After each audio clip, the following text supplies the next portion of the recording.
Olá, o governo divulga agora um balanço da Operação Chamar de combate à violência doméstica e familiar contra a mulher. Nós vamos ao vivo à sede do Ministério da Justiça e Segurança Pública acompanhar esta coletiva de imprensa.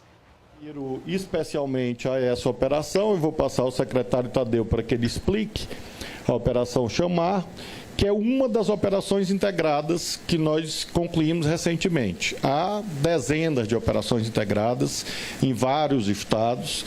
Essa, particularmente, foi encerrada na semana passada e, por isso, nós estamos prestando contas dos principais números dessa operação. Essa é uma operação que tem, dentro da perspectiva de integração das operações integradas que a Secretaria Nacional de Segurança Pública e o Ministério da Justiça fazem ao longo do ano. Tem várias matérias que são objeto dessas operações integradas, como as preocupações com a violência de gênero. É um elemento condutor da Política Nacional de Segurança Pública. Essa é mais uma operação que teve um prazo aí de 25 dias aproximadamente, que tem números expressivos. Foram envolvidos mais de 40 mil policiais nesses 25 dias da Operação Chamar, em mais de 4.300 municípios brasileiros, escolhidos também em razão dos indicadores de criminalidade. Foram instaurados 35.097 inquéritos policiais e houve um número total de mais de 9.000 presos, envolvendo tanto casos de feminicídio em menor proporção, como outros casos de violência contra a mulher. Sobre a operação tem mais alguma? A arma de fogo apreendida. E as armas de fogo apreendidas, 473 armas de fogo apreendidas na Operação Chamar. Esses são os principais números. O secretário Tadeu e o delegado Romano estão à disposição se as senhoras e os senhores tiverem interesse em outros números. Nós temos um painel de controle que há dezenas de indicadores. Esses são alguns destacados para que as senhoras e os senhores possam ter essa visão dessa operação integrada, que é a mais recente da que nós fizemos. Então, essa operação integrada, ela segue a seguinte dinâmica. Nós, do Ministério da Justiça e Segurança Pública, por intermédio da Senasp, fazemos a coordenação das polícias estaduais, fazemos repasse financeiro às secretarias participantes. Nesse caso, aproximadamente 3 milhões de reais foram empregados do Ministério da Justiça, e com isso as secretarias estaduais, as polícias estaduais, conseguem pagar diárias, entre aspas, comprar folga dos policiais, abastecer viaturas e assim sucessivamente. Esse é o modelo que nós estamos intensificando quase que semanalmente aqui no Ministério da Justiça. Esse é outro desdobramento da estratégia nacional que eu mostrei no início. É apenas para atualizar as senhoras e os senhores, porque também houve um ato do presidente da República, no mesmo momento de lançamento do PAS, prevendo a constituição dessas estruturas da Polícia Federal. Então, aqui nós temos o mapa marcado em verde, as GISes já existentes. GISE significa Grupo de Investigação de Casos Sensíveis. Então, atua normalmente em relação ao crime organizado, às facções criminosas. Então, nós já conseguimos, já havia estas que estão em verde, e o que está em vermelho são as GISes recentemente instaladas, de modo que nós alcançamos as 20 GISes que o presidente da República anunciou. Então, nós iniciamos a operação em Santa Catarina, Ceará, Pará, Amazonas e Acre. E, de acordo com a apresentação dos cenários, nós vamos expandindo progressivamente. Isso significa um fortalecimento da presença da Polícia Federal no enfrentamento às facções criminosas. Do mesmo modo, em relação às FICOS, que aí não é um trabalho exclusivo da Polícia Federal, é um trabalho integrado da Polícia Federal com as polícias estaduais. FICO significa Força Integrada de Combate ao Crime Organizado. A diferença para a GIS é que GIS é só PF e a FICO abrange as polícias estaduais. Em verde são aquelas unidades que já estão funcionando. Há algumas em que há uma pendência documental, mas em verde são todas que estão funcionando.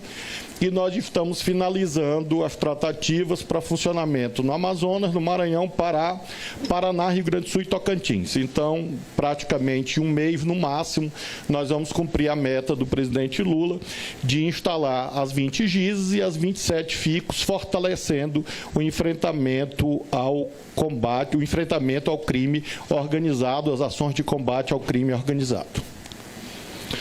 Isso também é um painel de atualização para mostrar como nós estamos implementando o SUSP, o Sistema Único de Segurança Pública, inclusive na dimensão do repasse de recursos. Então, são alguns números de repasse para os estados em 2023. Nós já repassamos aos estados do Fundo Nacional de Segurança Pública 504 milhões, do Programa Escola Segura até agora 71 milhões, de convênios e emendas 294 milhões, em viaturas e equipamentos 213 milhões. Neste ano de 23, vocês vejam que ultrapassa R$1 bilhão. E nós temos 567 viaturas já entregues e 700 novas viaturas em aquisição. Essas viaturas entregues são relativas às várias áreas, mas especialmente combate à violência contra a mulher no âmbito do PRONAS, que é coordenado pela doutora Tamires aqui presente. A Operação Paz tem uma dimensão, veja que ela é Paz com S, Paz com Z, é claro que é um exercício que nós fazemos aqui para sublinhar a cultura da paz e dos direitos humanos. Neste caso, nós temos uma operação específica dentro da Senasp, voltada ao enfrentamento das mortes violentas intencionais. Nós estamos com essa ação de setembro a dezembro, começou dia 1º de setembro, é um investimento de 150 milhões da Senasp, para também articular nos estados a redução das taxas de letalidade. As senhoras e senhores têm acompanhado que nós temos tendencialmente, nesse ano de 2023, até aqui, estabelecida uma curva de decréscimo no número de mortes violentas intencionais.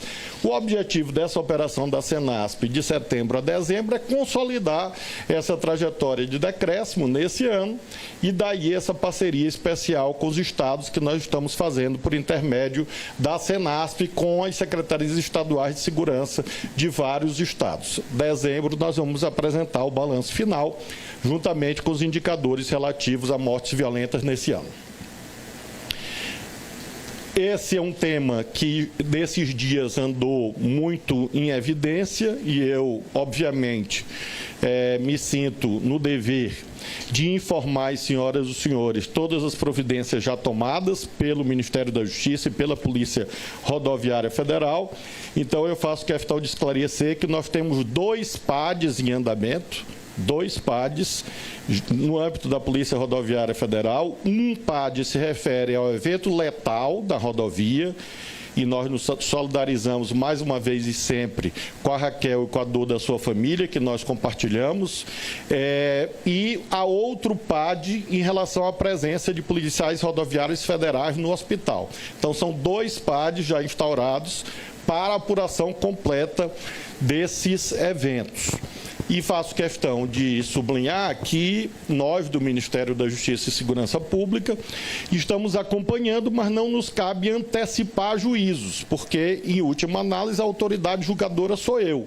Então, se eu antecipo o que vai acontecer, não precisa do PAD, isso seria ilegal.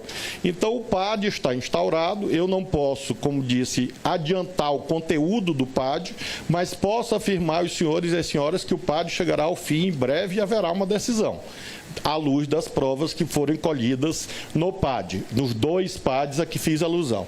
E faço questão de demonstrar que há um esforço sincero de redução das mortes decorrentes de ação policial na PRF. Vejam os números. Em 2018 foram 22 mortes, 2019 25, 2020 17, 2021 40, 2022 44 e 2023 8. Nós queremos e vamos alcançar que esse número seja zero. Não conseguimos ainda, mas vejam objetivamente que nós estamos lidando com uma trajetória que era de crescimento. O número de 18 saiu de 22 óbitos para 44, ou seja, dobrou durante o período do governo pretérito. E nós estamos agora iniciando uma trajetória de decréscimo. Volto a dizer, 8 é muito, 5 é muito, 1 é muito. Claro que sim. Mas nós precisamos trabalhar com uma instituição imensa em que há um trabalho sério hoje de redução dos indicadores de violência, de letalidade e melhoria do desempenho da instituição. E esse é o estado da arte que nós temos hoje. Evidentemente, nós temos medidas que estão sendo tomadas relativas à mudança da formação desses policiais, à forma como a direção emula para o contingente orientações administrativas, inclusive para eliminar este absurdo, esse disparate, que contraria normas da própria PRF, ou seja, essas normas dizem que não é possível a um agente, diante da não parada de um veículo, disparar arma de fogo. Isso está escrito nas normas da Polícia Rodoviária Federal. E nós estamos lutando para que essas normas e outras normas sejam cumpridas adequadamente e nós possamos chegar em 2024, com a graça de nosso Senhor Jesus Cristo, eu aqui perante vocês e dizendo, olha, ano passado foi 8, 10 e esse ano 3, 2, 1 ou nenhuma, que é o nosso objetivo no que se refere a esse trabalho com a Polícia Rodoviária Federal. E eu quero frisar que a imensa maioria das instituições policiais, de um modo geral, tem se esforçado para cumprir as novas orientações. Agora, lembremos que nós estamos vindo de uma cultura institucional, uma cultura corporativa, que havia múltiplas deformações. E esta cultura explica a dificuldade de superação de algumas práticas enraizadas. E nós estamos lutando contra essas práticas enraizadas, lutando, portanto, para melhorar, de um lado, o desempenho positivo e, de outro, claro, reduzir ou zerar as ocorrências negativas na ação de todas as polícias. E quero frisar que temos tido uma altíssima colaboração de todas as polícias, das polícias estaduais, da Polícia Rodoviária Federal, da Polícia Federal, das polícias penais, ou seja, nós temos um ambiente de trabalho conjunto e, com isso, nós vamos conseguindo superar dificuldades que estão estabelecidas. E, finalmente, a guisa de prestação de contas, isto diz respeito ao relatório que foi divulgado pelo Conselho Nacional de Justiça acerca dos acordos da Lava Jato com a Petrobras. Eu recebi oficialmente esse relatório. O ministro Salomão, Luiz Felipe Salomão, enviou oficialmente ao Ministério da Justiça o relatório, contendo algumas sugestões. Eu leio aqui literalmente a conclusão do ministro Luiz Felipe Salomão, que é o Corregedor Nacional de Justiça. Diz ele, abre aspas, diante dessa necessidade, venho propor a Vossa Excelência a criação de grupo de trabalho para o qual sugere-se sejam convidadas diversas instituições públicas, tais como a Advocacia Geral da União, a Controladoria Geral da União, o Ministério Público Federal, o Tribunal de Contas da União, a Polícia Federal e a Receita Federal, a fim de ampliar-se a verificação das condutas inicialmente objeto dessa correção e adotarem-se medidas de caráter preventivo nas situações nocivas identificadas. Então, nós recebemos esse ofício, eu recebi esse ofício do ministro Salomão, em que ele relata que haveria uma atuação comissiva ou omissiva do juízo da 13ª Vara de Curitiba, envolvendo a própria força-tarefa do Ministério Público e advogados da Petrobras. Esse acordo previa repasse de valores de acordos de colaboração e de leniência à Petrobras, ou seja, durante um período que foi alvo da correição, segundo o documento do ministro Luiz Felipe Salomão, houve a destinação por parte desses acordos de mais de 2 bilhões de reais à própria Petrobras. Posteriormente, houve um outro acordo, aí com a participação do Departamento de Justiça dos Estados Unidos e da Suíça. Este acordo levou a que houvesse o reconhecimento pela Petrobras de danos, ou seja, a Petrobras deixaria de ser vítima para ser autora de danos. Em razão desse acordo, desse segundo acordo, o dinheiro que a Petrobras recebeu, oriundo de reparação de danos, foi entregue a esse segundo acordo, e esse segundo acordo teve esse destino que eu coloquei entre aspas, que constante do documento do Corregedor Nacional de Justiça. O juiz homologou o acordo de assunção de compromissos, que é o segundo, entre Força Tarefa e Petrobras, que pretendia retornar valores no interesse de uma fundação privada e de um grupo de acionistas minoritários, delimitados por um alegado critério temporal de prescrição que foge ao especificado no artigo 287, segundo B, da Lei 6.404 de 76. Então, essa é a síntese daquilo que a Corregedoria Nacional de Justiça identificou como anomalia, ou seja, 2 acordos. O primeiro, Petrobras vítima. O segundo, Petrobras como autora de danos. E esse segundo acordo, com a participação dos Estados Unidos e da Suíça, previa que este dinheiro teria 2 destinos. Metade para a fundação, que é aquele assunto já discutido no âmbito do Supremo, e a outra metade seria para pagar alguns acionistas minoritários da própria Petrobras. E é isto que o ministro Salomão propõe que seja objeto desse grupo de trabalho. Então, no dia 18, hoje, a Corregedoria enviou esse documento.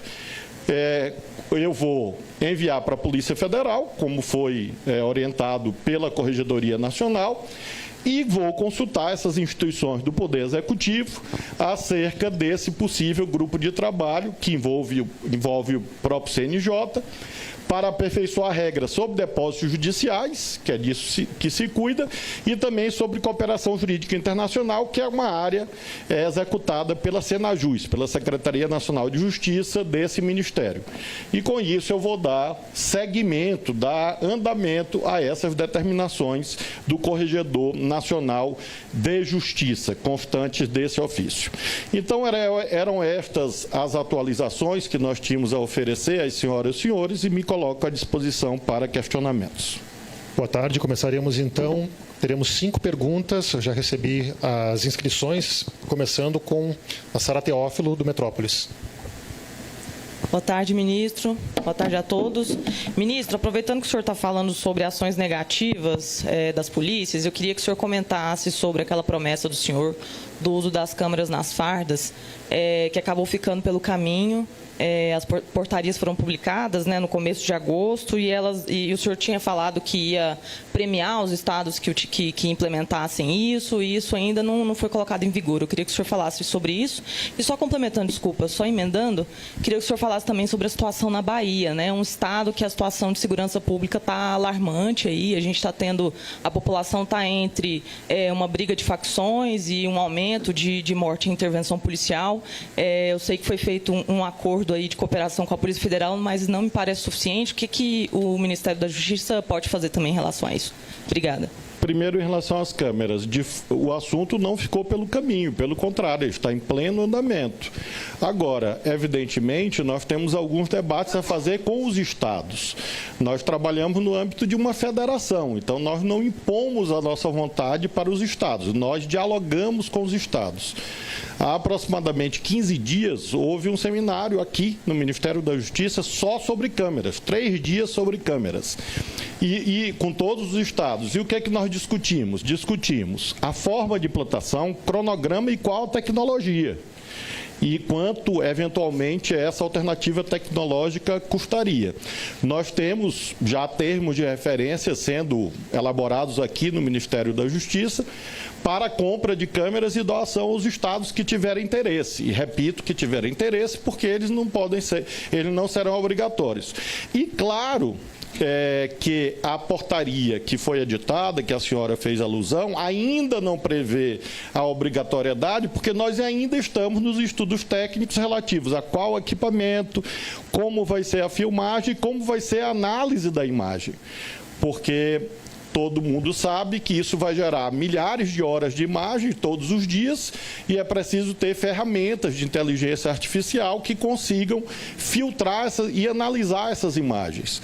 Nós enviamos uma delegação, o próprio comandante da Força Nacional de Segurança Pública, Coronel Alencar, que liderou a aplicação desse instrumento em São Paulo e está na China, ou está indo para a China, por uma grande, já foi, junto com um representante da PRF e da PF, para estudar, numa grande feira de segurança na China, as alternativas tecnológicas. Então, eu quero afirmar que o assunto não ficou pelo meio caminho, pelo contrário, ele está evoluindo de acordo com aquilo que tecnicamente é indicado para uma mudança profunda, abrangendo as polícias dos estados e as próprias polícias federais. A nossa expectativa é que até o final do ano toda essa fase de estudos, de análise, termo de referência seja concluída, nós tenhamos uma alternativa tecnológica padronizada a propor os estados e, com isso, no próximo ano haja a implantação e aí, por conseguinte, a mudança das portarias. O outro tema que a senhora falou, sobre Bahia. Em relação à Bahia, o que nós fizemos, e friso que não é só em relação à Bahia. Como eu mencionei, nós temos operações integradas e ações colaborativas.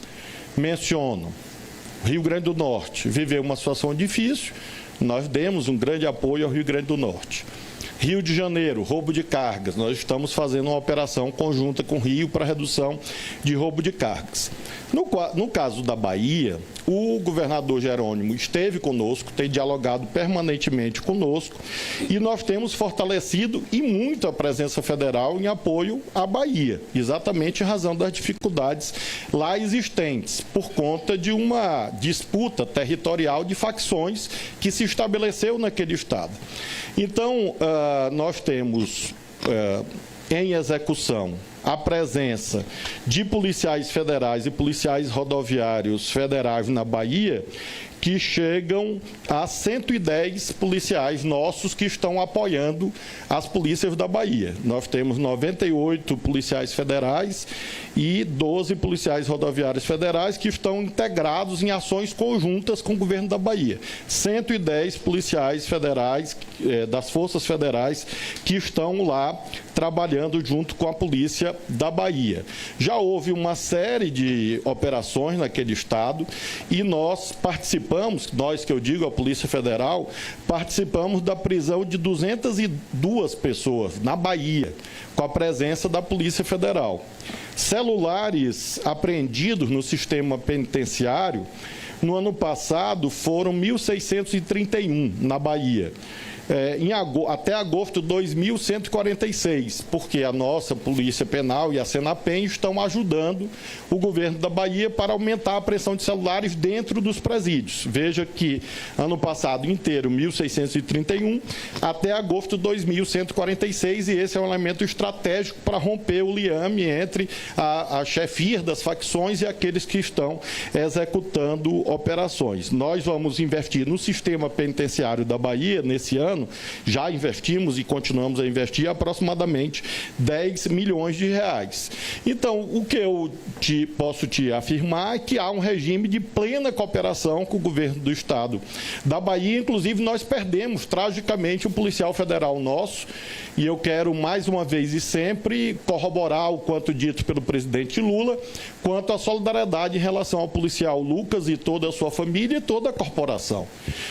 Foi uma operação planejada, planejada, uma operação que foi executada, mas nós estamos enfrentando um cenário de adversidades. Hoje, por exemplo, a Polícia Federal é novamente presente apoiando a Polícia da Bahia e houve novamente a reação por parte das facções, inclusive buscando atirar em helicópteros e viaturas da Polícia Federal.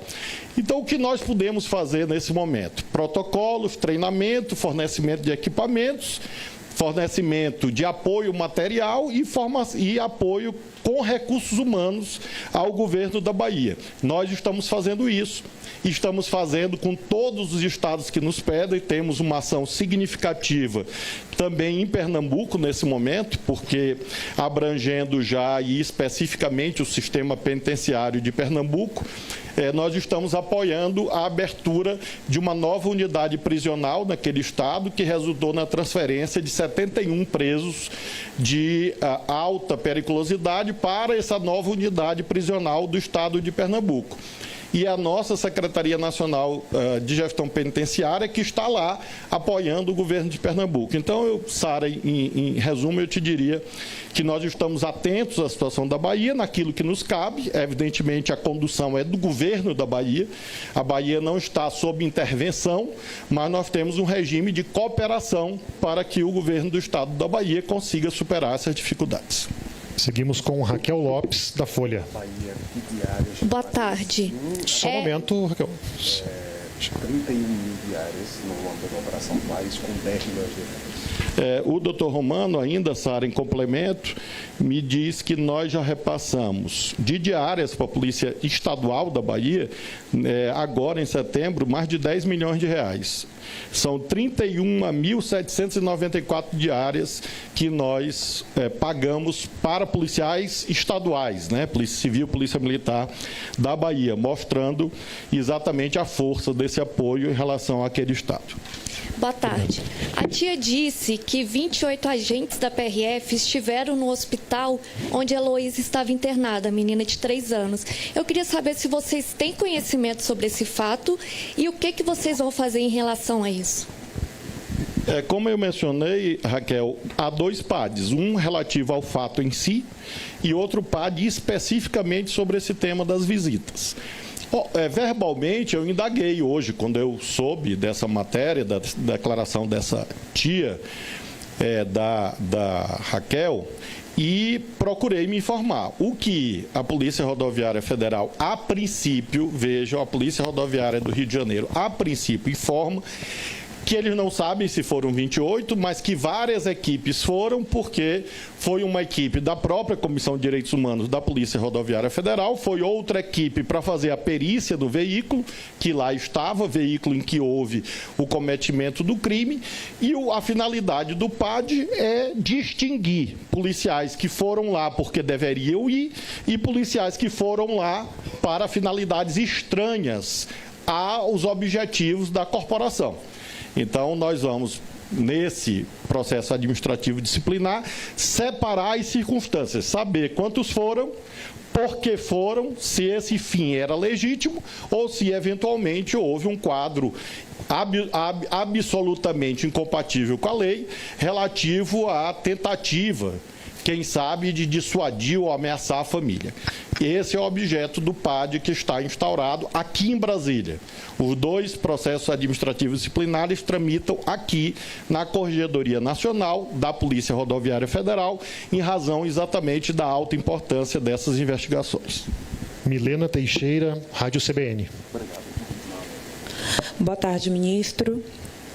Ministro, a pasta vai se posicionar sobre os vídeos que circulam na internet mostrando pelo menos 20 estudantes do curso de medicina praticando importunação sexual durante um jogo de vôlei? Se sim, existe alguma ação que vai ser tomada?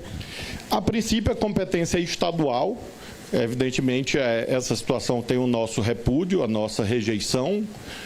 Mas a atuação funcional, nesse caso, só poderia ocorrer se a polícia estadual eventualmente ficar inerte, porque se trata de um crime entre particulares obviamente, como disse, algo repulsivo, indesejável, absurdo, mas a atribuição funcional, a princípio, é da Polícia Civil do Estado de São Paulo. Como disse há pouco, respondendo a Sara, nós tratamos do sistema de segurança pública obedecendo ao princípio federativo.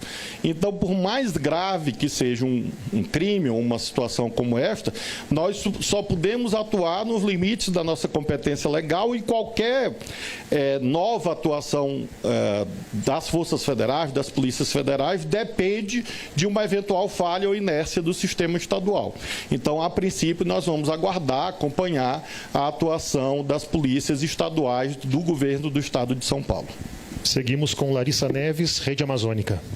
Boa tarde, ministro. O senhor falou em julho desse ano, na questão do combate também ao crime organizado, da transferência de presos do Amazonas para presídios federais. Como é que está essa situação? Porque na época eu acho que a gente até entrou em contato com a secretaria, eles falaram que 2 nomes já estavam no cadastro, que há todo um procedimento, né, e até sigiloso. A gente queria saber se essas transferências já foram feitas, se há possibilidade de mais transferências. Como é que está essa situação e o combate ao crime organizado lá na região? Nós temos muitas ações no estado do Amazonas, ações muito fortes no que se refere ao combate a crimes ambientais, narcotráfico. Nós estamos expandindo essa presença exatamente com aquele programa chamado AMAS, que é o Programa Amazônia Mais Segura, que está em fase final de tramitação no BNDES. Isso vai propiciar um fortalecimento dessa presença. E nós temos sempre atendido os pedidos dos estados no que diz respeito à transferência de presos. Porque nós consideramos que o sistema estadual está obviamente sobrecarregado há décadas. Houve, no passado recente, uma política irresponsável de propagação de armas, e isso aumentou o poder bélico das facções. Vejam que este caso agora de Pernambuco, que houve nesse final de semana, toda a situação foi deflagrada a partir de um cidadão que era CAC. E ele, infelizmente, atirou em policiais e gerou uma situação generalizada de crimes no estado de Pernambuco. Então, houve ações que objetivamente fortaleceram a violência na sociedade, sobretudo a propagação de armas. Porque o que houve com a proliferação de armas? Barateou o custo do acesso às armas em razão da lei da oferta e da procura. Então, as facções estão muito capitalizadas, com muito dinheiro, porque não foram adequadamente combatidas. E, ao mesmo tempo, as facções se armaram mais ainda exatamente por conta dos erros conceituais que houve no passado recente no Brasil. Então, o que nós estamos fazendo é colar nos estados. Nós estamos em contato permanente com os estados. Nunca houve uma gestão que reunisse tanto com os estados. Por quê? Porque a maioria dos crimes são de responsabilidade dos estados. A maioria dos presos estão com os estados.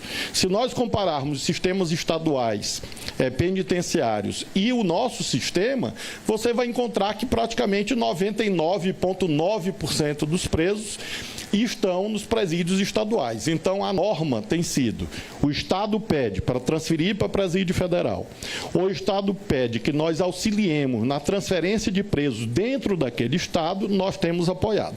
Eu vou apurar exatamente o número de presos e prometo te informar ainda hoje, mas sei que houve essa colaboração com o Estado do Amazonas e essa colaboração continua, inclusive no combate a incêndios florestais. Bom, antes da última pergunta, apenas para confirmar que a apresentação já foi enviada pelas listas de transmissão. Quem não tiver na lista pode me procurar, que nós incluímos. Agora, Fábio Amato, da Rede Globo.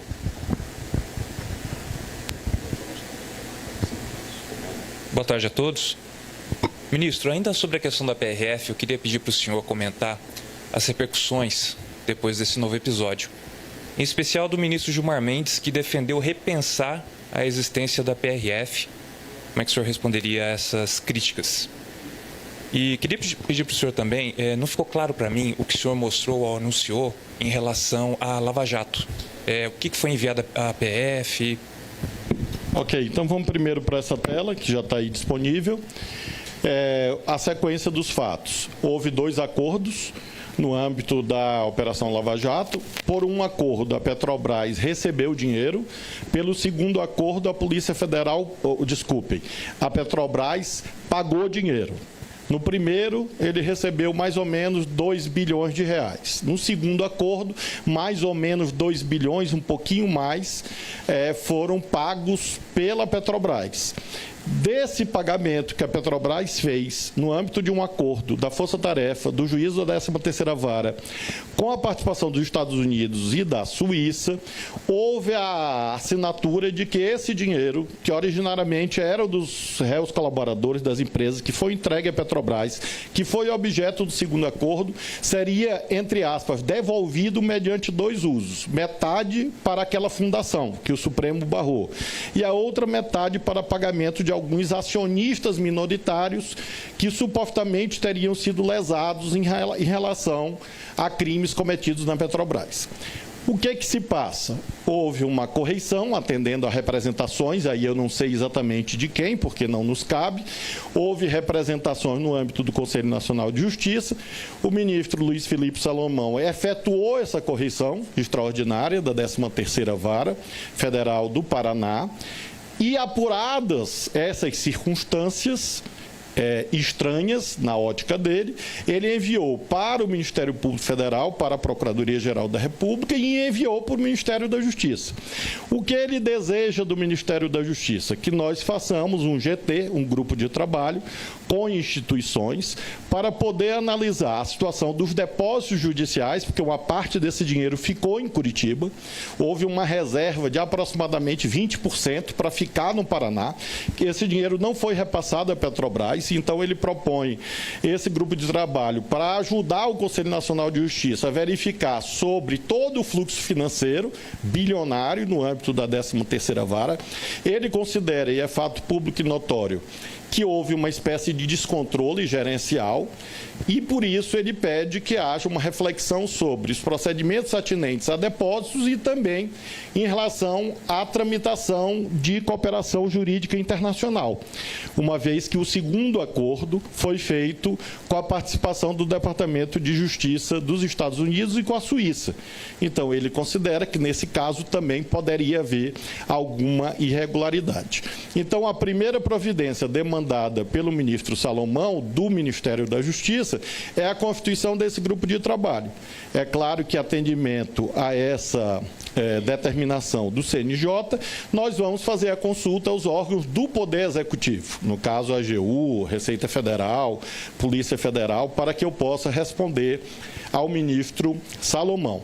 E a segunda providência, Amato, aí é algo que é um imperativo legal. Se eu recebo um documento oriundo do Conselho Nacional de Justiça, como recebi de fato, hoje, com a narrativa de crimes, não é que eu possa, eu sou obrigado a mandar para a Polícia Judiciária para que ela proceda à investigação.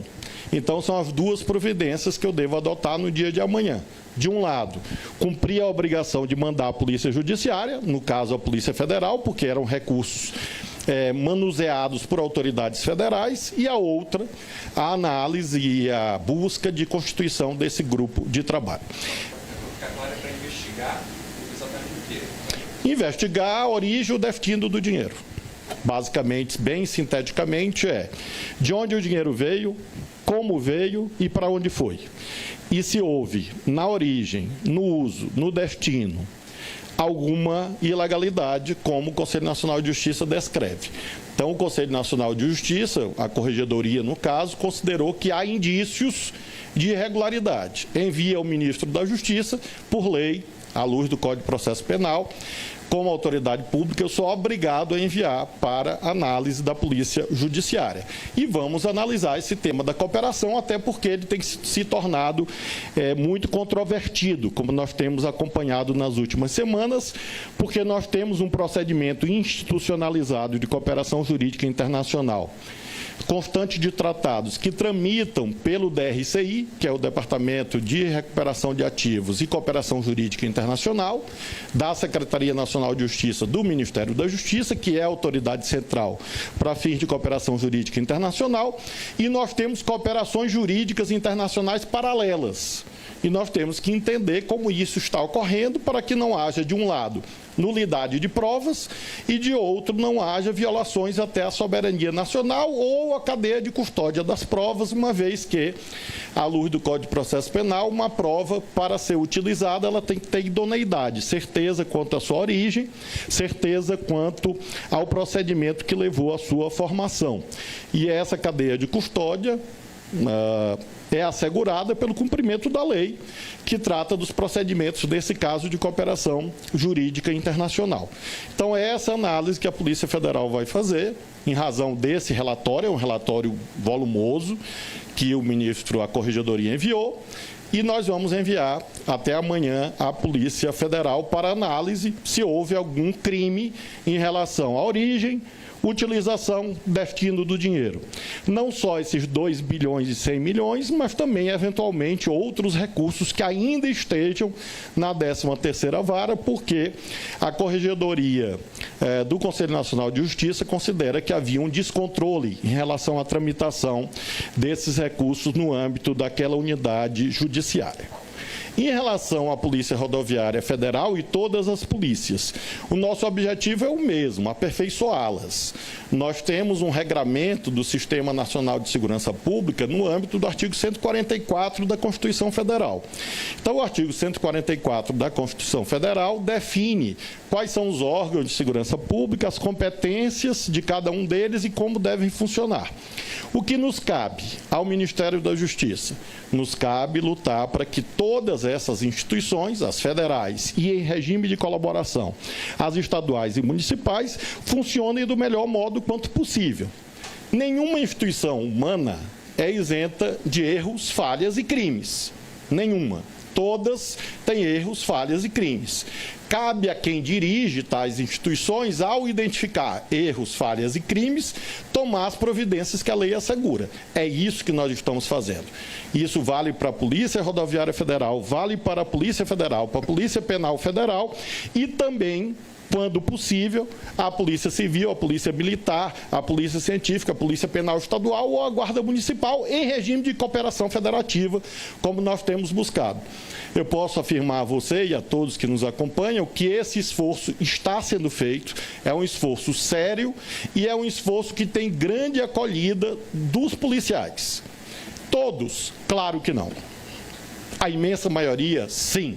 A imensa maioria dos policiais, todos esses que eu mencionei, todas essas instituições, têm participado das nossas iniciativas, que agora vão ser ampliadas. Nós estamos começando agora todos os nossos cursos do programa Bolsa Formação. Vamos começar agora, os primeiros editais devem sair em outubro, não é isso, doutora Tamires? E aí são programas de capacitação, inclusive sobre o uso proporcional ou progressivo ou comedido da força, como queiram catalogar terminologicamente. Também sobre enfrentamento a feminicídio, a racismo, combate a crimes ambientais, ou seja, o nosso dever é o dever de aprimorar as polícias, de fazer com que a gente tenha uma polícia em que os resultados positivos cresçam, e nós acreditamos que até dezembro isso vai ocorrer em todas as áreas, e ter uma polícia em que as tragédias, os eventos negativos, os crimes sejam cada vez menores. Esse é o esforço que nós estamos empreendendo aqui à frente do Ministério da Justiça e Segurança Pública, sob coordenação do secretário nacional de Segurança Pública, o secretário Tadeu, assim como o doutor Andrei, que dirige a PF, o doutor Velasco, que dirige a Polícia Penal, e o doutor Fernando, que dirige a Polícia Rodoviária Federal. Uma última questão, Débora Bergamasco, SBT. Oi, boa tarde a todos, boa tarde, ministros, secretários. Sei que o senhor já falou sobre as políticas de combate à violência contra a mulher, mas eu gostaria só de saber se o senhor pode repetir, reforçar sobre as metas, né, desse governo no combate aos crimes, à violência contra a mulher. Obrigada. Débora, nós estamos... Volta a tela, por favor, da operação Chamar. Aí. Nós estamos, Débora, em síntese, realizando periodicamente essas operações. Essas operações são federais e estaduais. Então, nós fizemos uma ação da PF, outra ação integrada como esta. E nós estamos ampliando as estruturas. Então, no âmbito do PRONASSE, nós doamos viaturas para as delegacias da mulher e para as patrulhas Maria da Penha, viaturas e equipamentos. O programa Bolsa Formação vai ter como foco, um dos focos, combate ao feminicídio e à violência contra a mulher. Nós estamos estruturando programas de apoio às mulheres vítimas de violência, que é uma linha do PRONASSE também. E nós, mais recentemente, nós dobramos o repasse do Fundo para Combate ao Feminicídio, me lembra o secretário Tadeu.